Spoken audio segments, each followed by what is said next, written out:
चलिए next point पे आते हैं, दैट इज़ पॉइंट नंबर 20 पे, subsidy from tea board. Subsidy का मतलब होता है सरकार से कोई सहायता मिल जाना आपको, ठीक है। टी बोर्ड, अब यहाँ पर टी बोर्ड है, सरकारी है, ओके।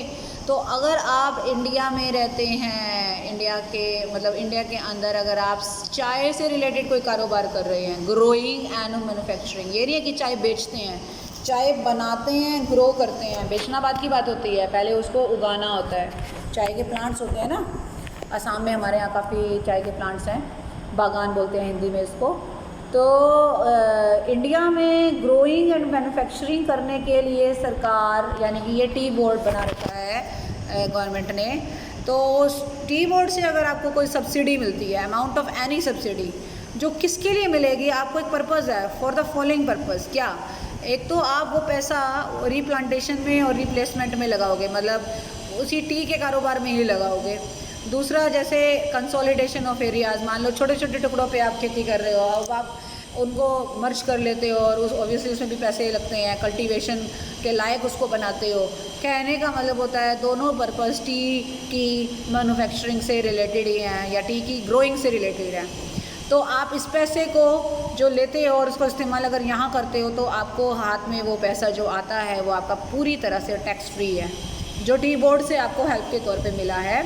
और ये एग्जम्पशन तभी मिलेगी, लिखा हुआ है will be available only if, कि असेसी जो है, असेसिंग ऑफिसर होता है हमारे एरिया का, उसको जो है क्या करेगा, एक स्टेटमेंट फर्निश करेगा, एक स्टेटमेंट भर के देगा, उसे बोलते हैं रिटर्न।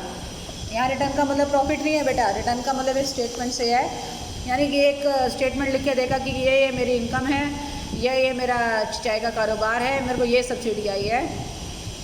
जो सब्सिडी आएगी ना उसको टी बोर्ड से, उसका एक सर्टिफिकेट भी उसके साथ अटैच करेगा, तो उसको जाके ये सब्सिडी टैक्स फ्री हो जाएगी। सेम केस ये है, सब्सिडी रिसीव्ड बाय प्लांटर्स।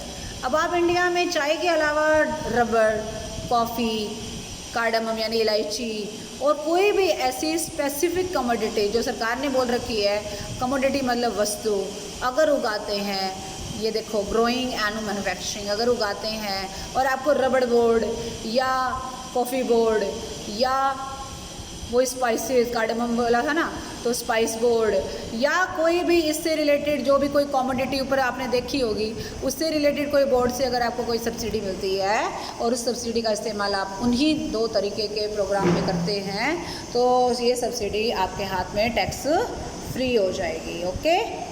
उसके बाद आ रहा है point number 22, very important point, income of A minor child. ठीक है, मेरी बेटी है, माइनर है, 18 साल से कम की है, ठीक है। अब मान लीजिए उसके दादा ने उसके नाम पे कोई मकान कर दिया है और वो मकान जो है अब उसके नाम पे कर दिया है और ऑब्वियसली संभाल तो हम ही रहे हैं, तो उस मकान को हमने किराए पे चढ़ा दिया, वो इनकम तो बच्चे की मानी जाएगी ना, क्योंकि उसके नाम का है मकान।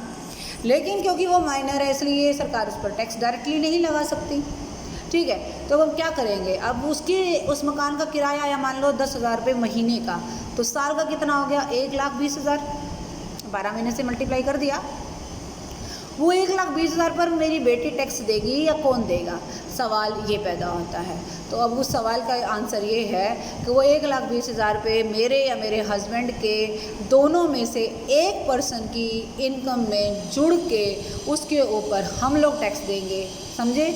वो बच्चा नहीं देगा, हम देंगे।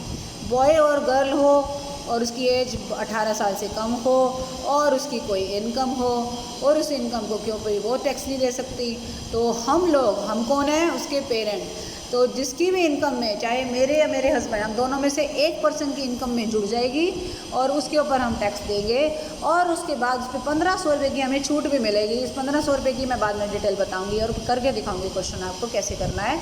फिलहाल आपको सिर्फ इतना करना है कि income of A minor child parents की इनकम में जुड़ती है और उसको 1,500 रुपये की छूट मिलती है, तो ये 1,500 रुपये ही यहाँ इंपॉर्टेंट है। ये मैं मान लो मेरी अपनी इनकम 5 लाख है, मेरी बेटी की होगी 1,20,000, टोटल हो गए 6,20,000। 6,20,000 पे मान लो 12,000 मैंने टैक्स देना है, तो 12,000 में से 1,500 रुपये मैं माइनस करूँगी तो बनाऊँगी 10,500, ये टैक्स मैं सरकार को जमा करा दूँगी। तो ये 1,500 रुपये क्या था, ये क्यों, ये माइनर चाइल्ड की इनकम से रिलेटेड 1,500 रुपये की छूट मिल गई।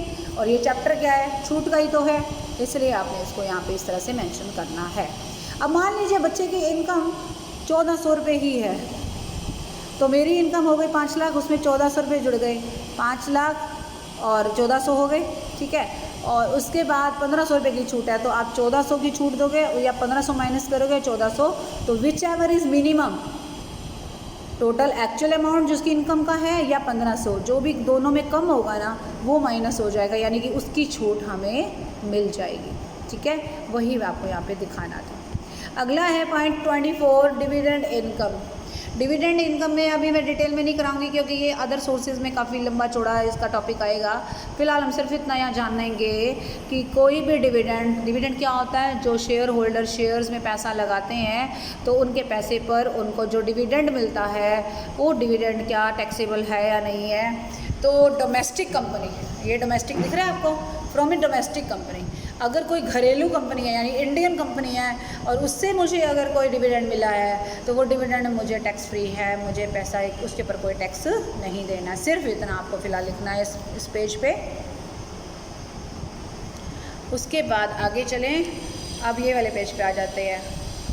इस पेज पे मैंने 3 पॉइंट्स पे ही अभी फ़िलहाल निशान लगाया है। ऊपर देखो, अब दूसरी कैटेगरी स्टार्ट हो गई है फॉर एम्प्लॉयज़।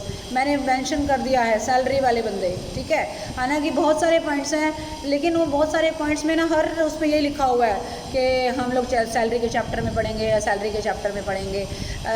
इसमें भी यही लिखा हुआ वैसे तो, थोड़ा सा मैं इसलिए मैंने कहा 2-3 पॉइंट तो आप लिख ही पाओ इसमें कि अगर जैसे मान लीजिए एक प्रोविडेंट फंड होता है, प्रोविडेंट फंड होता है एक फ़ंड होता है जिसमें सरकार यानी कि जो हमारा एम्प्लॉयर होता है वो भी हमारे नाम के कुछ पैसे जमा करता है और मैं भी करती हूँ, मतलब मैं 5000 करती हूँ तो सरकार भी 5000 करती है, तो 10,000 हो जाते हैं और उन 10,000 को सरकार कहीं इन्वेस्ट कर देती है और उसके बाद जो उसमें रिटर्न आता है वो भी मेरे 10,000 में जुड़ता चला जाता है।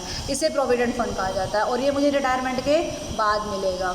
तो अब रिटायरमेंट के बाद अगर इस फंड से कोई पैसा मिला है, रिकॉग्नाइज्ड है, स्टैट्यूटरी है, अप्रूव्ड है, ये सारे प्रोविडेंट फंड है बेटे, इसलिए मैंने तीनों में इकट्ठा निशान लगा दिया।